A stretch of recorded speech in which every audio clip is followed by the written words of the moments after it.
sadar nggak kalau subsidi BBM tuh sebenarnya bisa menghancurkan sebuah negara? Dan ini adalah 4 alasannya. Yang pertama, bisa menciptakan rantai pembebanan kepada anggaran negara. Misalnya di suatu negara harga BBM tuh disubsidi 50% daripada harga yang seharusnya. Akibatnya orang-orang yang memiliki mobil pun menjadi 2 kali lipat lebih banyak daripada yang seharusnya. Dan ini akan mendorong pemerintah untuk menciptakan jalan yang 2 kali lebih panjang dan 2 kali lebih besar daripada yang seharusnya. Dan untuk membuat jalan ini pasti dibutuhkan biaya yang sangat besar. Kalau jalan yang ada tidak cukup untuk mengimbangi pertumbuhan kendaraan, maka akan terjadi kemacetan. Dan kemacetan bisa menciptakan kerugian triliunan rupiah setiap tahunnya. Belum ditambah kerugian akibat polusi udara dan juga jeleknya tingkat kesehatan masyarakat. Coba kita bandingkan dengan negara maju, misalnya di Norwegia, di mana harga minyaknya itu lebih mahal karena tidak disubsidi. Akibatnya, konsumsi di dalam negerinya menjadi lebih sedikit, malahan mereka bisa mengimpor minyaknya ke luar negeri dan mendapatkan keuntungan yang sangat banyak. Sedangkan di Indonesia terjadi kebalikannya. Kita terpaksa mengimpor minyak dari luar negeri. Akibatnya, kita dibebani oleh biaya impor yang sangat mahal,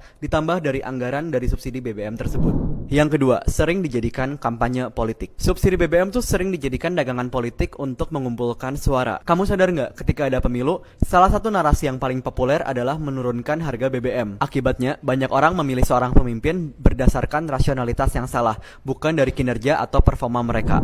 Yang ketiga, masyarakat akan rusak mentalnya karena mereka gagal memahami masalah yang sebenarnya. Banyak orang yang mengatakan kalau kenaikan BBM tuh akan menciptakan yang namanya domino effect. Kalau harga BBM naik, harga angkot pun akan ikut naik, dan ini akan meningkatkan harga bahan-bahan pokok lainnya. Tapi sebenarnya ini adalah sebuah kenyataan yang semu. Ketika harga BBM naik, yes, harga angkot pun biasanya akan ikut naik. Tetapi ketika harga BBM diturunkan, apakah mereka akan menurunkan tarif angkot juga? Jawabannya tuh enggak. Karena kenaikan harga di Indonesia itu terjadi kebanyakan bukan karena panic buying yang rasional, tetapi gara-gara kebanyakan orang tuh berusaha untuk mencari keuntungan dengan memancing di air yang keruh. Ketika ada momentum, mereka akan menaikkan harga dengan seenaknya. Sebenarnya, orang-orang yang paling membutuhkan BBM adalah orang-orang yang memiliki kendaraan. Jadi sebenarnya subsidi BBM ini adalah subsidi untuk orang-orang kaya. Kamu bisa bandingkan dengan subsidi petani, di mana harga pupuk mereka aja tuh udah mahal dan ditambah harga jual komoditas mereka tuh sangat murah. Apakah dengan kondisi seperti itu ada demo besar-besaran?